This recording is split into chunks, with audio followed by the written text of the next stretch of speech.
So, you guys seen this picture that I posted on my story of this box of junk I have. These are the center caps for the rims. I know there's only 3 here. The other one's on the rim. I had to see how they looked on the wheel, so I put one on. These are the adapters that I was talking about. They change my Trailblazer lug pattern for a full-size Chevy lug pattern. These were on here last year with spinners, the 22-inch spinners I had. I didn't have any problem with them. Guys, you know, they always say, oh, well, you know, those things are junk or this or that. You know, we've used them when I was kids, you know, back growing up in the day. As long as you do them right, we never had any problems with them. And I didn't have any problems with them last summer, so hopefully this summer remains the same. The lugs coming out of this is the main thing.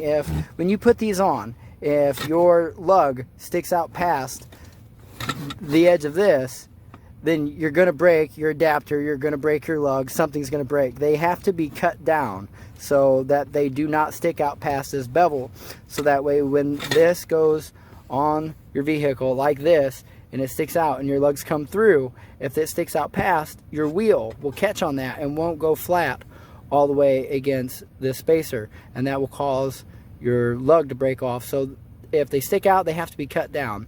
And if this goes on flat and those lugs are cut down, your wheel goes on here, everything's torqued right, you really should be good. And so hopefully I'm good again this year with these. This box of funny looking stuff is for the springs to lower or to lift them. And yes, these are cheap. I got them out at, I think, AutoZone here in town. It says 4 sets, which is odd. Yes, there's 4 clamps in here, but it's still only enough to do 2 damn springs, because you need 2 per spring. It shows you on here. But anyway, there's 2 sets in here. That's what I need. I may need this for the front of my truck to lift it, because the wheels may not fit in the front right, so we may need to lift it up. And even if it doesn't need lifted, I want to go ahead and level the truck out, so that way it has a nice clean level look. But anyway, that's the junk in the box.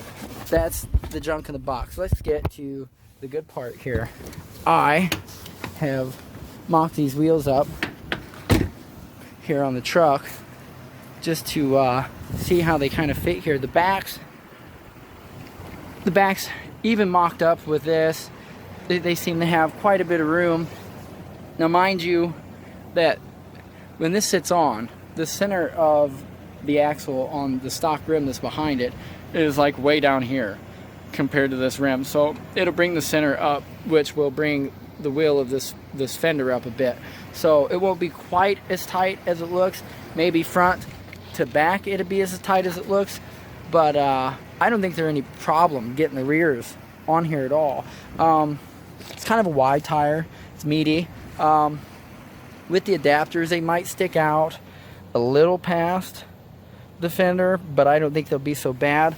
The spinners last year had a different offset. It was much deeper. This lip that's in here was quite a bit bigger, but these bevel in, so the spinners were flat, so that offset was there, but the spinner stuck out probably this far, so I had quite a bit of tire past my fender. So these should be recessed a little bit. They'll look a little cleaner in there, and they're definitely tall in this truck. But that's the easy part being said.